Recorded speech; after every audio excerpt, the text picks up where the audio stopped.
Okay, it looks like my audio is working. Welcome to 4377. So I'll share my screen and we'll get started. So we had made it up to talking about HTTP 2.0.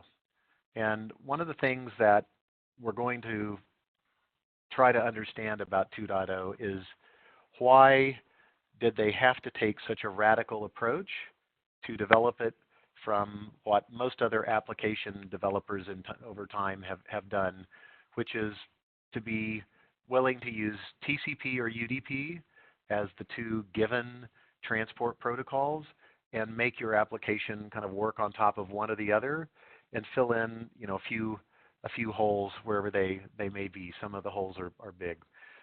What 2.0 did, HTTP 2.0, was take a radical approach. And if you look at a transport protocol like TCP, it's intended to compensate for the Internet's shortcomings. It's intended to provide some mode of reliability.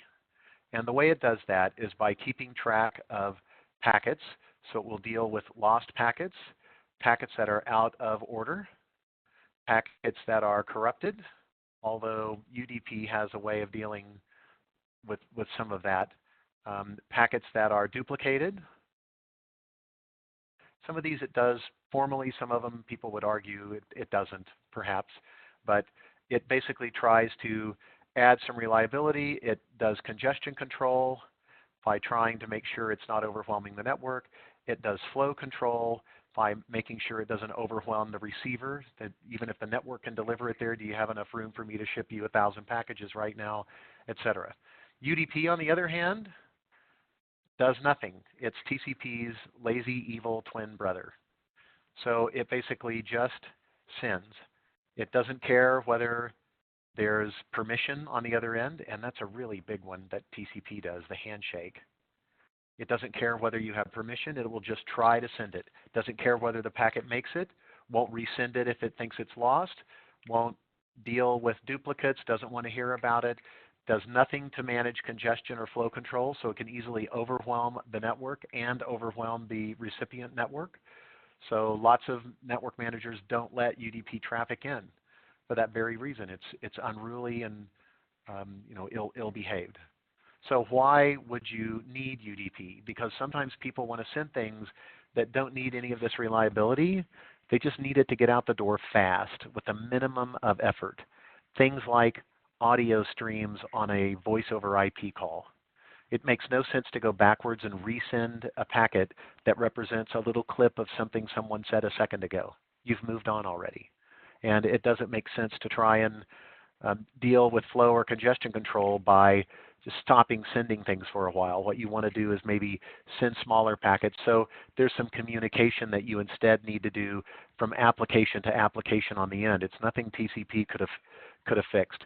So we'll let some other protocol deal with recognizing that you're sending stuff too big, too fast, and maybe you should compress it more. Right? So that's an application layer problem. How would TCP know or UDP to compress your data? What is your data? It doesn't even know what you're sending. So HTTP looked at this list, and normally what people do is they'll put their protocol on top of it, and they may add some things in here that they needed, like security. And you don't have SSL or TLS in TCP, so we added that in. You may add some things in here like parallel connections. That's possible. And you may decide you want to do more than one connection at a time. In fact, we have some persistence and non-persistent connections that we need to talk about a little bit as well. And I need to pull up a simulator for that. So let me pull it up before I forget. And is this the right one? This is the right one. Okay, so we need to pull this up. So one of the issues that HTTP was trying to solve is, I'll go ahead and implement my security. I'll go ahead and implement parallel connections. But what do I do about these other things here? What if I don't like the way they're being implemented? Congestion and flow control are very dangerous things to mess around with because the brightest minds have been working on them. But the brightest minds have come back to work on these things again. And they realize that there's very little chance of getting the world to yank out their TCP code and replace it with something else anytime soon. So if you really do want to change the way this stuff works, then you need to be rewriting those parts up in your application as well. And if you've rewritten everything you need on your own, why not just run it on top of UDP? And that's exactly what we did.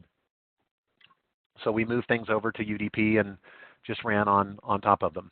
So to give you an idea of how HTTP has made some of this stuff difficult, one of the problems that it's tried to solve is the fact that we've got lots of objects on a page. And I looked at the New York Times with you guys last time, and you saw that there's lots of things on there. We're going to go back and look at it again.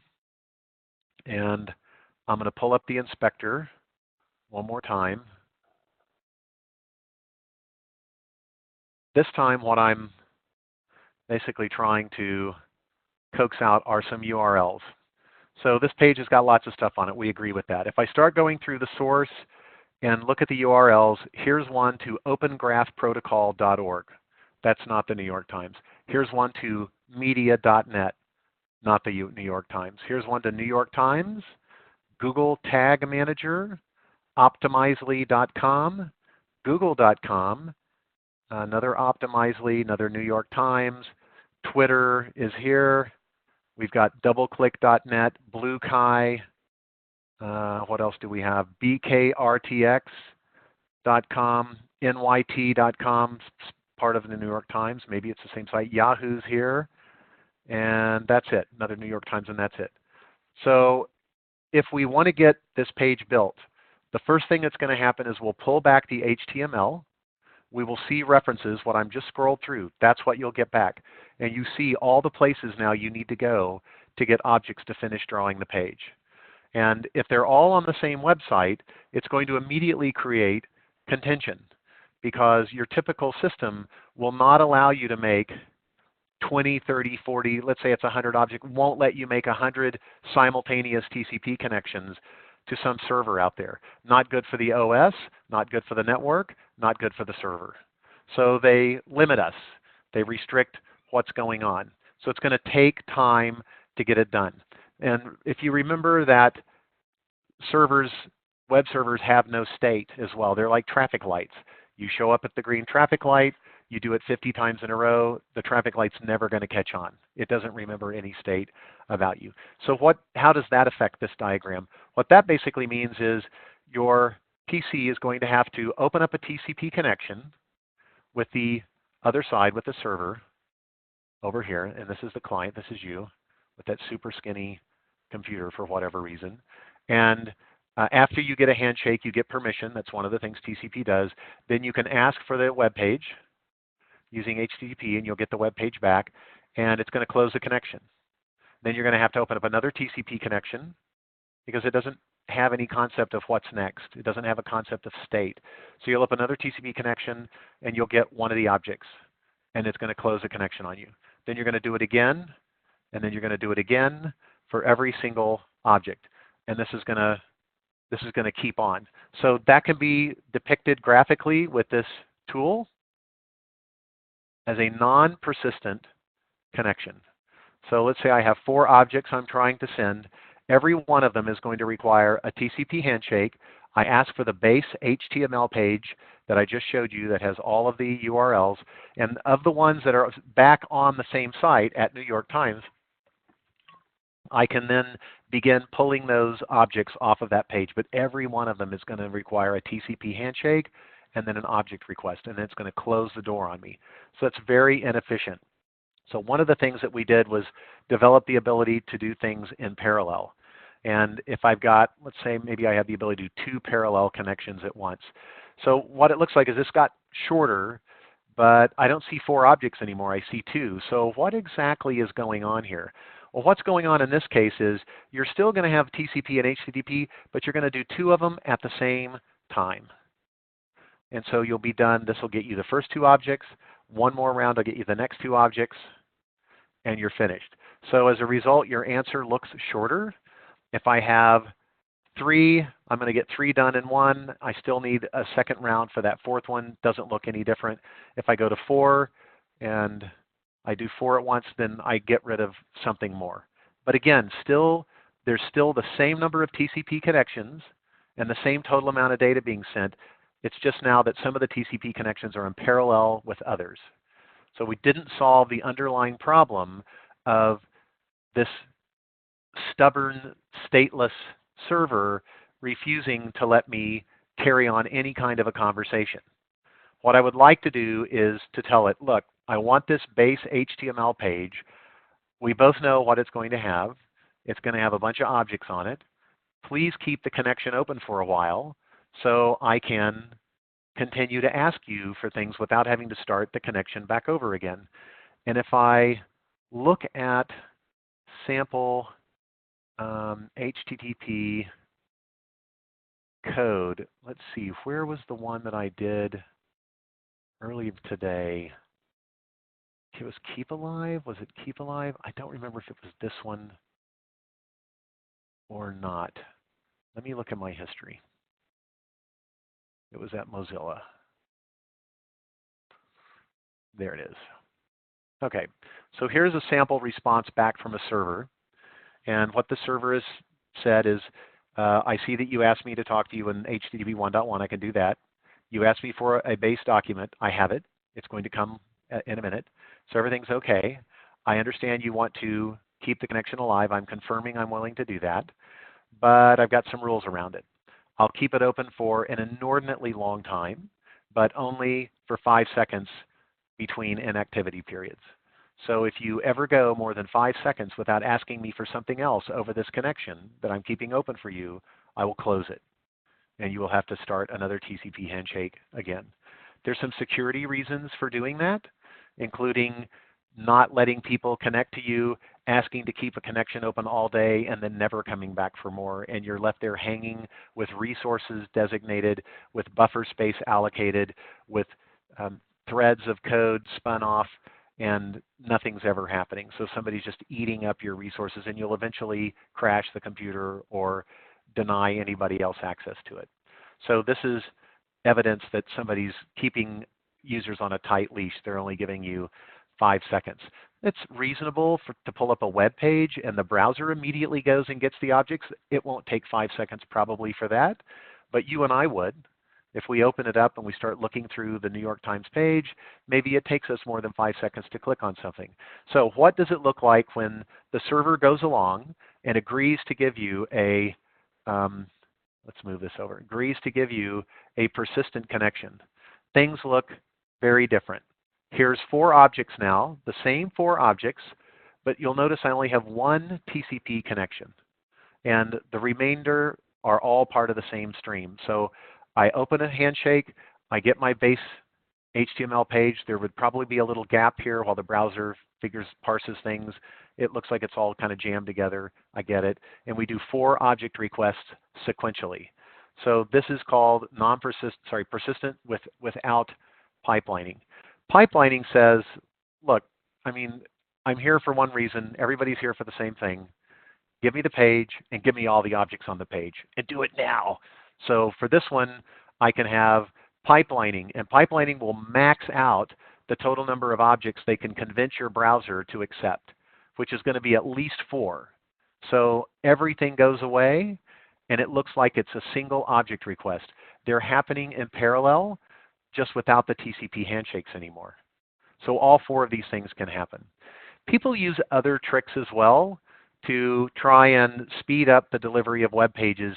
One of the things people do is something called domain sharding, which is kind of funny.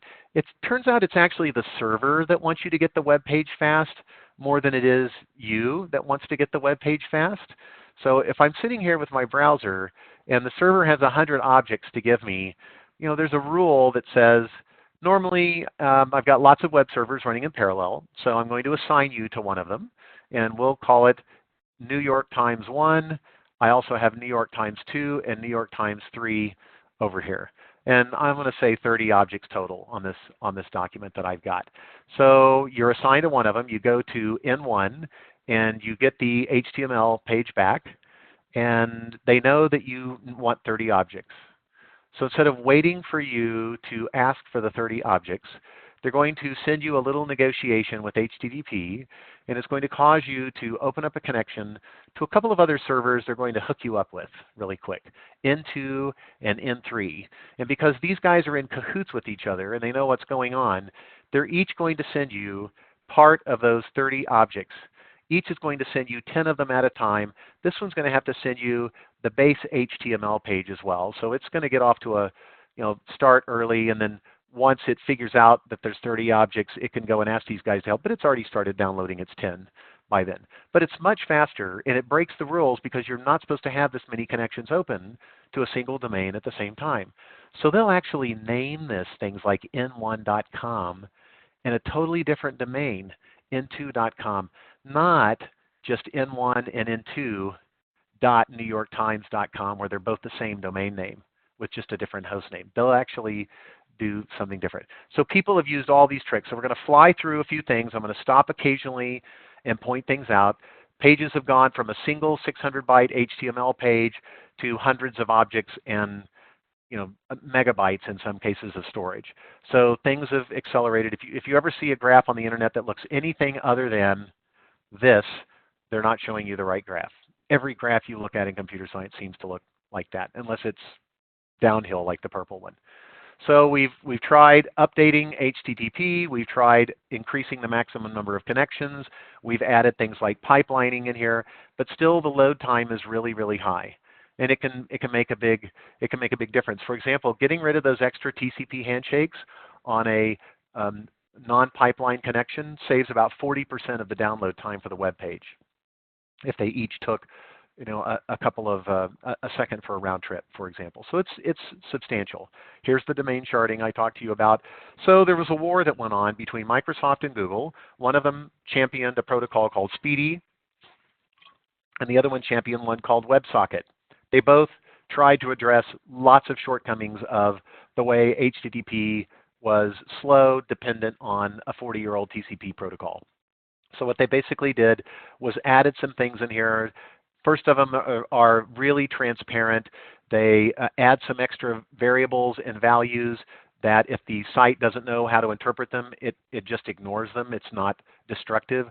But if you do know how to upgrade your connection to WebSocket, then you'll exchange a pair of keys and you'll get your response back and you'll switch and you're off to the races with whatever it is that WebSocket does differently. You now are exchanging WebSocket packets with the server, not just HTTP packets.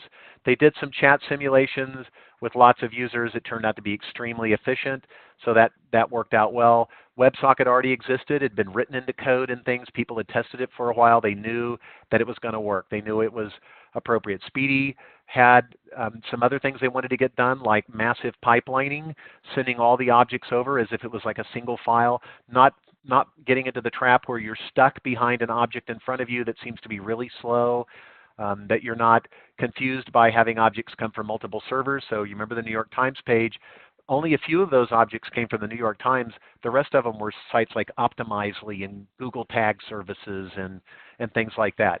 So those are all independent TCP connections. There's no way to avoid that at all.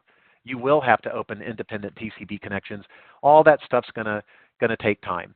So there were presentations put together. These things are now a few years old. You can kind of get the idea. Get rid of the back and forth and sort of push the stuff in your cache as quickly as you can. And maybe they want the web caching servers along the way to kind of play a role in this as well. If you're interested in how sophisticated your own browser is, one of the fun sites out there is called caniuse.com.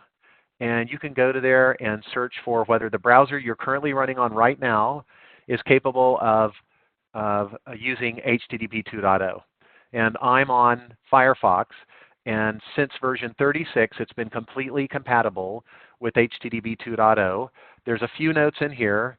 As far as 53 through 64, it only supported HTTP 2 servers if the server supported ALPN protocol negotiation.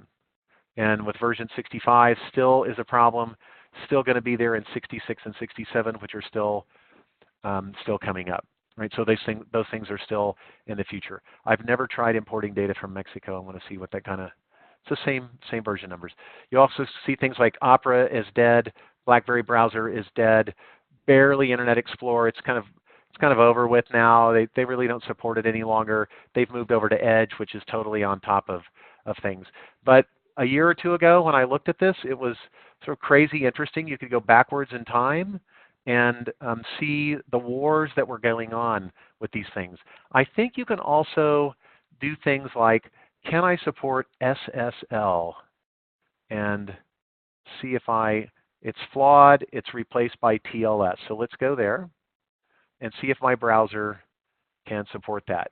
Everyone can support it, including Opera and Internet Explorer, right? Which is kind of interesting.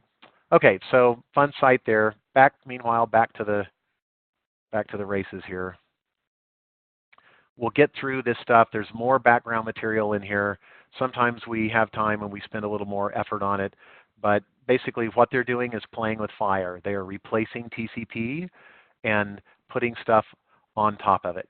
They also have taken advantage of some new sophisticated things for compression and forward error correction and authentication and CRC error correction code. Also some crypto stuff in here as well. All right, so skip past this and let's get on to the next major topic, which is email. So HTTP is one of the protocols that transports messages back and forth. It's the hypertext transport protocol, and there's three major components. You have user agents, mail servers, and then the protocol itself.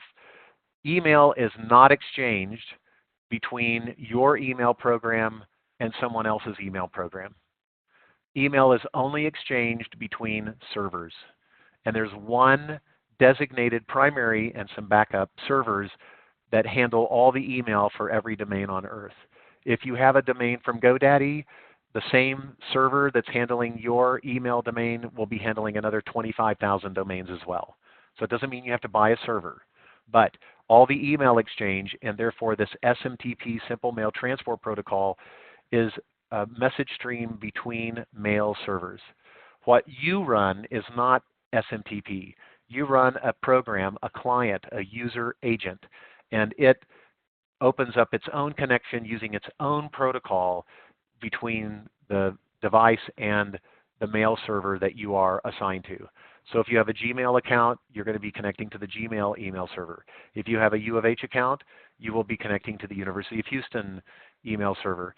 Some services will let you teach it all of the various domains on which you have email accounts and supply the passwords, and it will take care of playing like it's the client, the user agent, and going and requesting email on your behalf from all of those sites. They will also sometimes accept outgoing email and try to insert them into those email servers, and sometimes the servers won't go for it.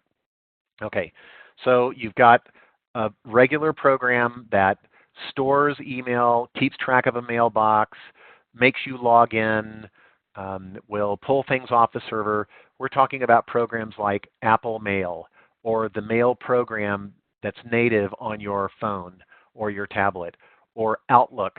We are not talking about a web browser. We're not talking about Gmail, Hotmail, Yahoo Mail, anything else that runs in a web browser. Those are not email clients. Those are not user agents. You're running a browser. But like I talked about, browsers have become so incredibly popular as the mechanism for showing everybody everything that you will find people using browsers to send even the interface for an email program. So I want to show you for you exactly what's going on. Normally, when you send an email message, you send it from your user agent software, and you are running that on your PC or your device, your phone. And so you're using your keyboard and your mouse, and you are sending it directly to a server, so an SMTP server for your domain. If you send it an outgoing email message, it says it's coming from kblong@uh.edu, and it's going to my Mexican email address. There's going to be a kevin.long@tech.mex, And this server will go to DNS, which we haven't talked about yet, and it will look up tech.mx, and it will say, what's the IP address of the SMTP mail server for your site? It's called an MX record for mail. And there's another one somewhere out there for it. This one happens to sit in Microsoft's data center because they use Outlook and they outsourced it. So this will forward the message along from here to here. One of the things this SMTP protocol now will do is this tech.mx will do a reverse lookup, and it will find out who uh.edu's email server is to make sure that this message that purports to be coming from me at UH is coming from the right server. It's coming from the server that is supposed to be sending email on behalf of uh.edu users. And if it's not, it marks it as spam and throws it in the trash. But if it is, it gets over here. Now it sits and waits until a user over here opens up some other user agent program, in which case, depending on the protocol that you're running between here, whether it's POP or IMAP, for example, it will leave the email on the server and let you view a copy of it. Or as soon as you open the email, it will mark it as read. So if you also have connected to this your phone, which is running your phone's email server, as soon as you do something with the message here, it goes through this protocol and it is updated on all the other user agents you have open. So you don't end up reading the same email message as new 50 times in a row. Right, so all of that stuff is a protocol that runs between the server and the user agent. It has nothing whatsoever to do with SMTP. Okay, now, how does Google work? Google has to have the same components. But here's what's happening with Google. You have, let's say this is google.com, email server, SMTP server. There's a user agent that's running, and it's probably running IMAP as a protocol. Where is this software running? This one's running on your phone. This one's running on your PC. This one's running on a PC as well. What about this user agent? Where is that one running? And by the way, Henry, that was caniuseit.com was that website. I think that's the one you're asking about. This is running on some giant Google server in some Google data center somewhere. Well, so is the SMTP server, but maybe not in the same one. Or maybe it is in the same one. But there's tens or hundreds of thousands of these user agents running, one for every Gmail user that's currently logged in at the moment. Well, what does logged in mean? Logged in means you have Apache as a web server. It's a company that makes a web server that's sitting on a server, also in the Google data center. It has an HTTP connection open to you. So you are running a browser here, and your browser is getting HTML pages plus objects, because that's what HTTP does, is deliver HTML pages and objects. And it looks like it's an email program to you. Every line of the email is shown up. Every email is shown up as a line, but it turns out they're just URLs, just like on a regular web page. When you click on this one, it calls a URL that gets sent back to the server. This Web Apache UA server has middleware sitting in between it that knows how to translate between UA speak and HTTP server speak. So when it tells you he clicked on this URL, he goes, that means he's trying to open the third email message. Okay, hold on. And he goes and talks to the user agent, tells the server, please download the third email message for me. It gets it, it builds a web page out of it, it converts it into HTML, and it sends it back across. So it's more complicated, but we like using the browser so much for everything that we will torture ourselves by porting this code through from one interface protocol to another. It works great. Your email is never remote. The user agent is never at risk. Nobody can ever see your mail unless they can get into the servers. Well, you could look at that the opposite direction. Everything is on the server for anyone to get at any time. but that's basically the complexity of what's really going on with email. You're dogpiling two completely different protocols on top of each other. One of the other cool things about SMTP is it has a well-known port, port 25, and this basically just walks through what's happening. I've already done that. It turns out to be a plain text protocol. You remember when we opened up our telnet window and we telnetted to gaia.cs.umass.edu and we talked it into downloading a web page? You could do the same thing with email, or at least you should be able to do the same thing with email. If it weren't for that problem where this guy looks to check to make sure the machine that's coming from really is the one that's supposed to be sending U of H's mail, you will never pass that test. So this person is connecting to a site called Hamburger, and it says, I'm Crepes. I have an email from Alice at Crepes for Bob at Hamburger. Shoot, go for it. Here's the guts of the email. I put a period at the end, means I'm finished, and we're done. But you'll never get past this line because hamburger.edu is going to go, you're not crepes.france, you're an imposter, intruder alert, and it's going to close the connection on you. So that's basically what's going on with this email stuff. Okay, we need to make a little more progress, so we're going to see if we can kind of push through this maybe a bit more. So we have a header. There's a standard for what the headers look like.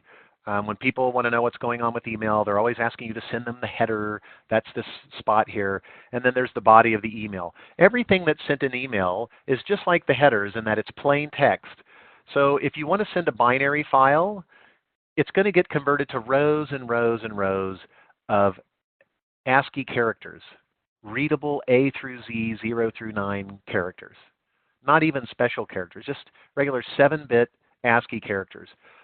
80 characters a row, row after row after row. So if you've ever sort of accidentally opened the door in the middle of an email message while it's being sent, you'll notice, you'll see this stuff. Everything gets sent that way. So there's delimiters in there that sort of separate the attachments, but that's how attachments get sent. You can rewrite a different protocol. If you're like Microsoft and it's one Outlook server talking to another Outlook server, you can maybe do things more efficiently. But if you're speaking SMTP, then this is the way you have to do it. Okay, so POP and IMAP is the protocol at the end. We're using HTTP for Hotmail, Gmail, and all of those things as well. So what goes on then between the user agent and the server? We took a look at SMTP. Let's take a look at POP3. Okay, so the server, you connect to it. The server says POP3 server ready, user Bob, password hungry, logged in, give me a list of my mail messages. The server said message 1 is 498 bytes, message 2 is 912. It continues on, it sends you a period. You say retrieve 1, and you get line after line after line of the content, and then you have a period. Then you can say delete it. Retrieve 2, delete 2, quit, you're done. So it's very, very scripted. So what's in the header are all of the timestamps, all of the hops, the email servers that may have been relayed through intermediate SMTP servers along the way. So it may have gone from the computer science department email server to the U of H.edu email server to the system-wide email server for all the campuses, and then from there gone to the one that we rent at Microsoft.com, and on and on and on. Right? So you may have these things nested. It'll show you the hops, the timestamps, when the messages were forwarded from one server to the next. If there's a problem, it'll tell you I tried and couldn't connect. And sometimes you'll even get an email back that says, I'm having trouble delivering your email. I'll keep trying for a while before I give up. I just wanted to let you know. And you're like, what do you want me to do? So that's part of what gets stored in the header, is kind of the journey that the email message went on as it got from one end of the network to the other. Right? IMAP keeps all the messages at the server, so you have to have more storage there. You can organize things in folders. IMAP supports this concept of folders. Your program could have done that too, but now it's part of the protocol itself. And you can hide things, you can move things, you can unread them, etc. All right. Good on email. The next topic is one of the most important services that makes the internet work. And therefore, it's hacked constantly.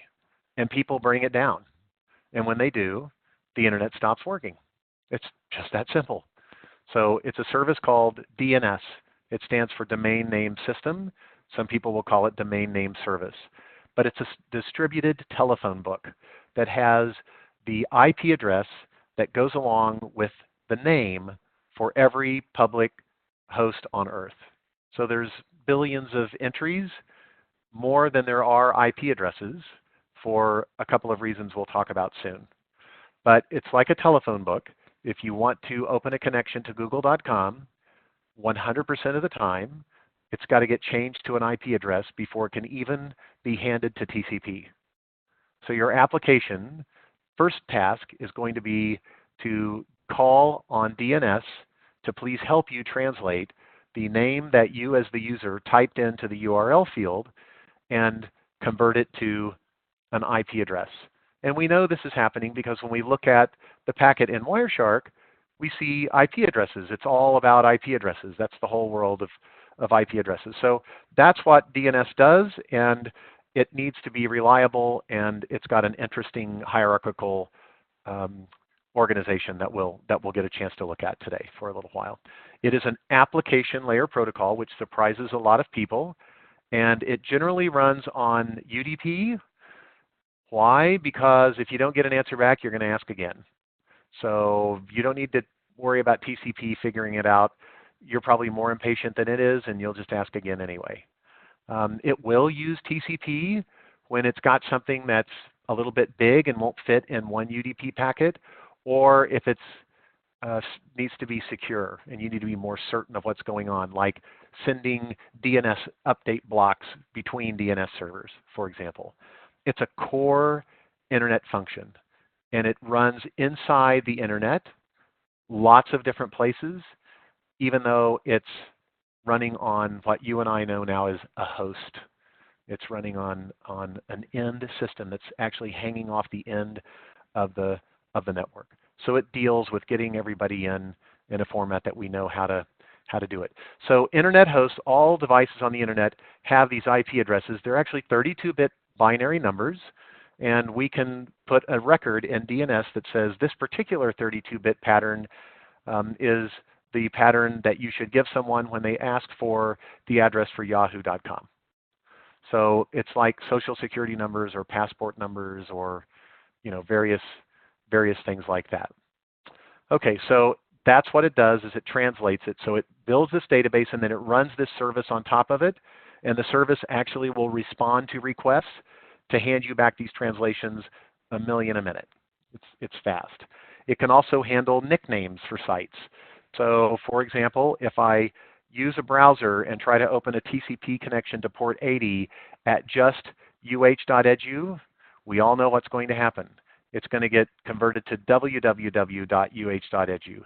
If we try to go to Microsoft's website, it's actually going to be supplied by Akamai. We know that from looking at Wireshark, or not even Wireshark.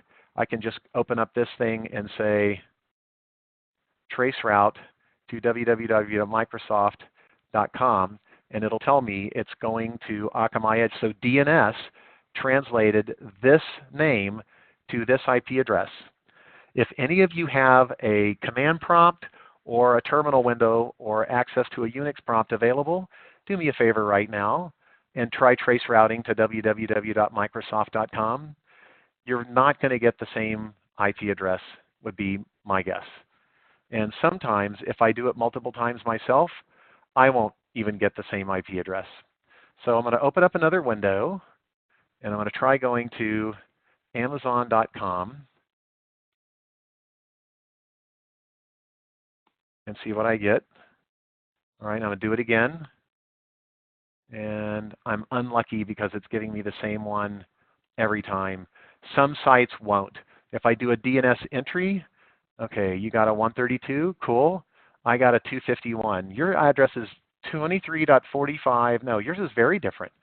23.205. Did it still say Akamai in the name? Did it show you anything about the name?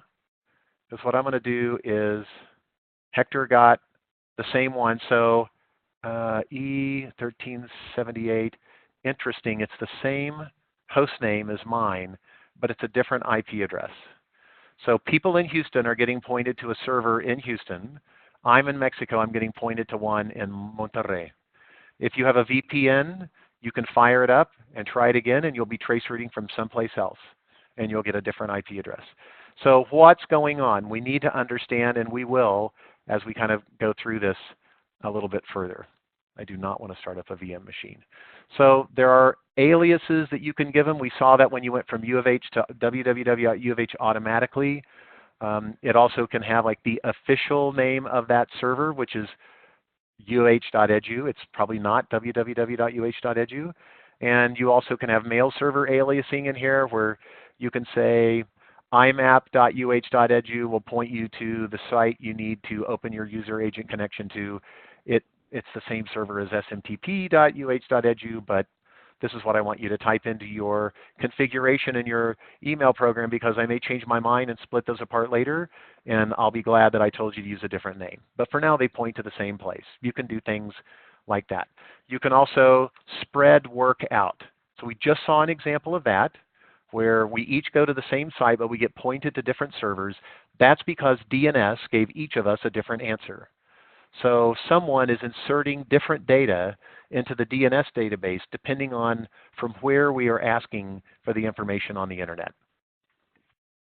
And it turns out to be a very important capability that we want to support, because one of the things that lets us do is point someone to a source for the information that they seek at a place that's geographically, topologically close on the network, just only a few hops away, for example. So it does that mapping. Why not make one giant database? I'm not going to insult your intelligence by answering that. It's like the biggest duh ever. All right, doesn't scale. Turns out we have a distributed hierarchical database of DNS servers. At the top is a root DNS server. And there's not even just one of those things. There's lots and lots of them. There's actually 13 contracts given to companies to maintain resilient copies that can withstand outages each. And one of them or two you've heard of. Some of them might be universities. Some of them may be companies that you're not so familiar with. But VeriSign, the company that keeps track of internet certificates and does lots of key storage for credit cards, they have one of the contracts. So they manage one of the sets of root DNS servers. All of their servers need to stay in sync. They need to try to keep them up, and they distribute them judiciously around the world. They all get together and kind of figure out where things live. So we can take a look at what these look like by going to a site. The root servers themselves are at a URL. Let me see if I can find it here. root-servers.net are the names of the 13, A through M. Number may have changed over time, but it's been 13 for a long time. I just haven't looked in the last year, 6 months, something like that. And here's who owns them. But if you want to see them on a map, this does change all the time. You can go to root-servers.org. So that's what I'm going to do with you guys. root-servers.org. It has been a while. It didn't even guess the rest of the URL. Okay, so here we are. They've got some news on DNSSEC key signing rollover, statistics about the root name service, BROOT's IPv4 to be numbered on, okay, that was old news, IETF 13103 in Bangkok, etc. So let's get to where kind of we are in the world. So I can start zooming in. For the first time ever, there's one, okay, I was going to say, I can't believe there's one in Cuba, but there isn't. It's in Kingston, Jamaica, and it's one of UMD's sites. So they've been involved in this for a long time. Okay, so there's 4 in Mexico, 11 in this part of Texas. Last I checked, the 11 on top of Texas did not include Monterey. I thought that was part of Mexico, but that's okay. So there is one in Houston. We haven't had one in Houston forever. That's changed, and it's owned by ISC. And here's its IPv4 address, and here's its IPv6 address. So if you want to get your DNS top-level domain server pointed at a good source and you're somewhere around Houston, this is the address that you will teach not your DNS entry to go chase, but a higher level server. There's a hierarchy. We are, of course, at the very bottom. All right, there's one in San Antonio that's managed by the government because all of the Air Force bases there. So there's a US DoD Network Information Center. There's a couple, as we can see, in the Rio Grande Valley, and one at in ISC in McAllen. There's a massive level 3 backbone connection through McAllen, and there's also a node on a nationwide research network as well. So NASA Ames also has some stuff there. They will fly test flights of the Guppy and stuff over the Gulf of Mexico, and they can get pretty close to it from here and other places. There's also two where I am in Monterrey, and one of them is back. It wasn't here a year ago. It had vanished. It's back. This one has been here for a long time, and I think I actually have those backwards. So I wonder if I can zoom in. It won't let me zoom in anymore. This L, this is the one where I'm sitting right now. This one is one that's confusing me with its location because I'm not aware of anything over that side. I'll have to go look at the transcontinental fiber maps and figure out what's going on. The other one used to be over to the west. So it's interesting. They change. And we've got a little hierarchy here. So the root servers sit at the top, and below them are what are called TLDs, top-level domain servers. What's a top-level domain? A top-level domain is the last part of a domain. A top-level domain is .com or .edu or .us or .mil or .co, and on and on and on. Some of these are managed by one party. They may have multiple of them. Lots of them are independent. There's a company called EduCase, I want to say, that has the .edu ones, and other people in Network Information Center in the US, I don't think it's Aaron, it's maybe Internet or somebody that owns the .coms, the .orgs, and one of the other ones. The United States military owns all the .mils around the world. And no, you may not have one if you're in the military in another country. They're all mine. So that's the way they basically treat that stuff. So below that are all of the DNS servers for the domains that this TLD has assigned. So anyone that ends in a .com is going to have an entry in this database. And it's going to say, okay, yahoo.com, eh? So if you want to get to yahoo.com's definitive database, I have the IP address of that server. Here's the last place on earth you ever need to go to find out anything about any DNS entry for any yahoo.com assigned name and address. It's guaranteed to be in this database. They may have lots of copies of it blasted around, but I'm keeping track of this one. They are legally bound to keep it up and running if they want that domain to still be active. And the same thing with Amazon. Amazon gives the address of their their top level, fully qualified, Amazon.com.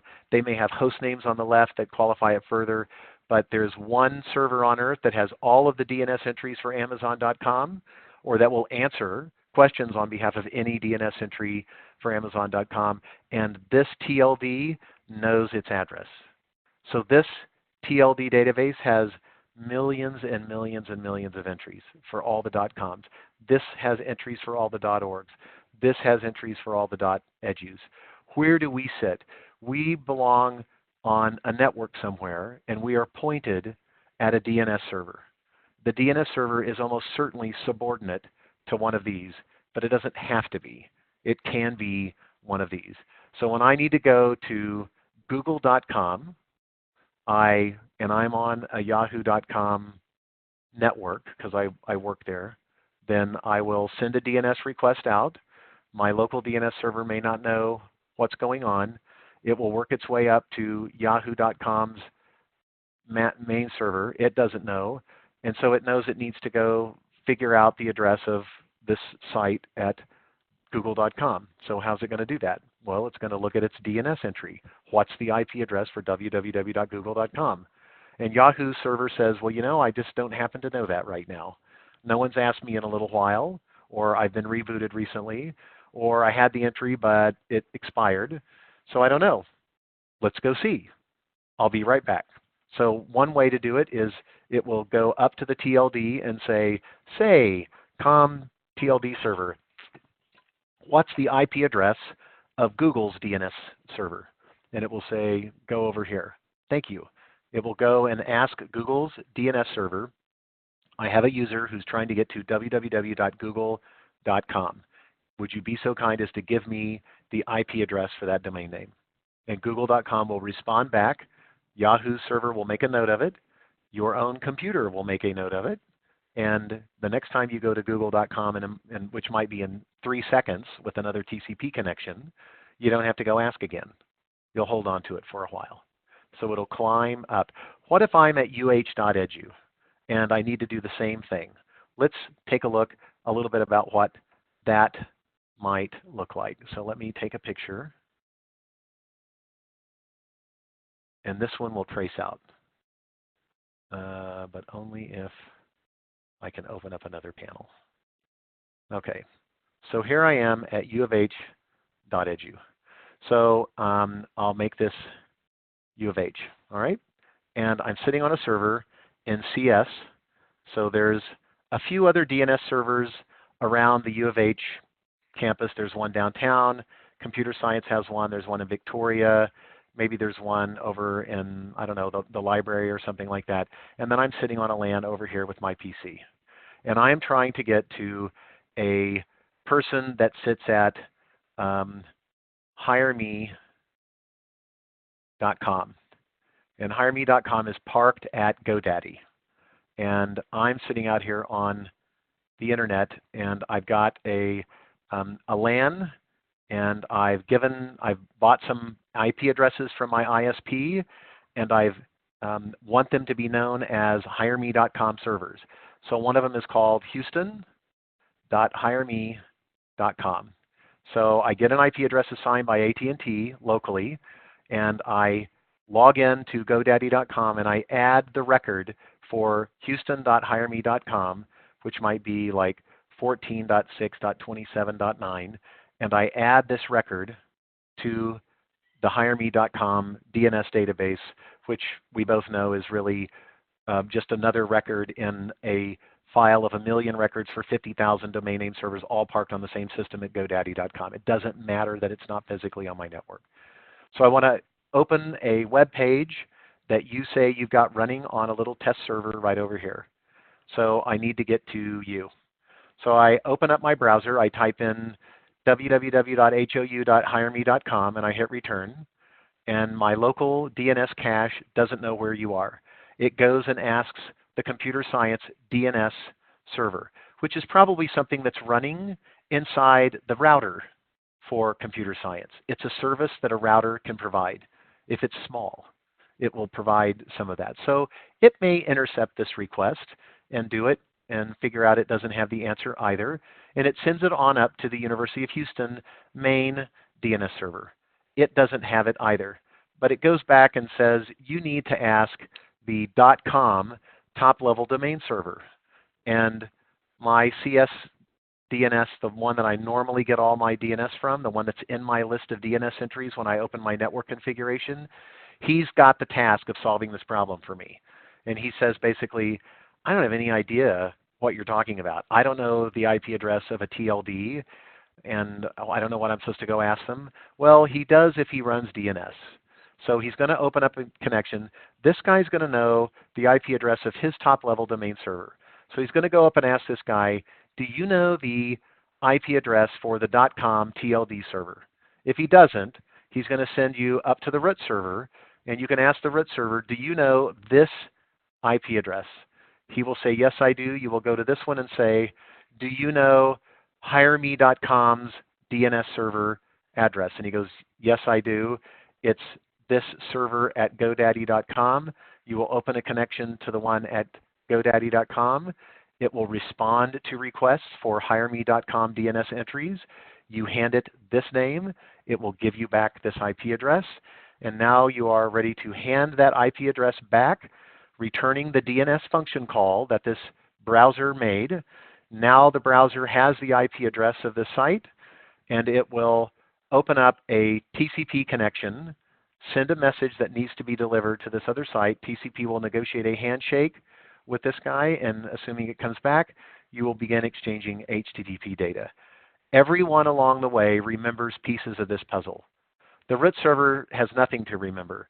The .com server doesn't need to remember anything. He knows where all the .coms are.